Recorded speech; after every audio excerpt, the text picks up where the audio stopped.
या ठिकाणी मी वाळलेल्या लाकडामध्ये देखील अवतार धारण केलेला आहे आणि हे जे अवताराचं कार्य आहे ते मला पूर्ण करून सगळ्यांच्या ठिकाणी जे काही प्रेम आहे, भक्ती आहे आणि त्यांना जे प्रेम वात्सल्य आहे मी सगळ्यांना देणार आहे अशा प्रकारे या ठिकाणी परमेश्वर बोलत आहे.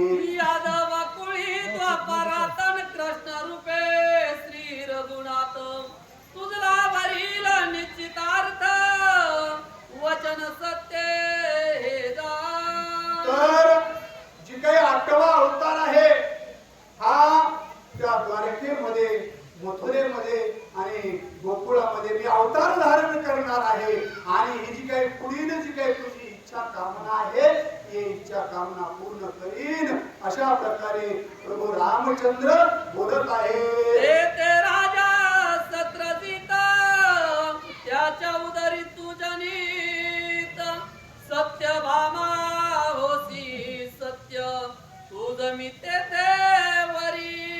तर हे सीते सत्राजित राजा असणारा जो आहे त्या सत्यजित असणारा जो राजा आहे या ठिकाणी मी अवतार धारण करणार आहे आणि तिथं मी तुझं वर्णन करणार आहे अशा प्रकारे बोलत आहे. अतिशय भावार्थ असे तुझ पासी नांदत तुझा होईन मी अंकित माझे भक्त मज प्रिय.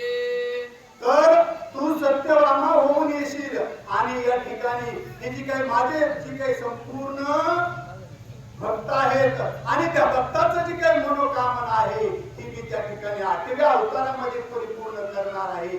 कारण हा अवतार जो आहे 7वा मर्यादा पुरुषोत्तम म्हणून अवतार एक वाणी, एक पत्नी, एक वचनी आहे आणि या अवतारामध्ये जरी दुसरी कुणी या ठिकाणी अडचणीत आणण्याचा प्रयत्न करीत असेल तरी मला त्या ठिकाणी मार्ग नाहीये.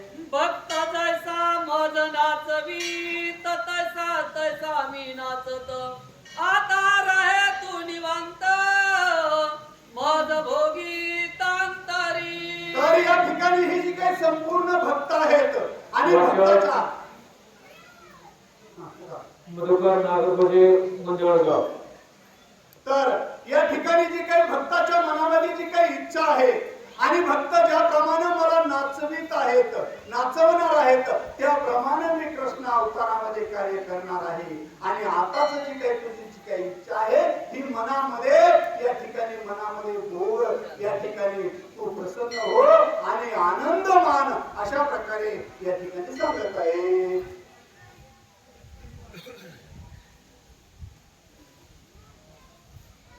रामचंद्र भगवान की जय. ऐसे बोलता श्री रघुनंदन तत्माय झाली चंद्रसेना विसरली सतीपणा श्रीरामचना अनुसरली. या ठिकाणी ही जी काही चंद्रसेनेनं प्रभू रामचंद्राला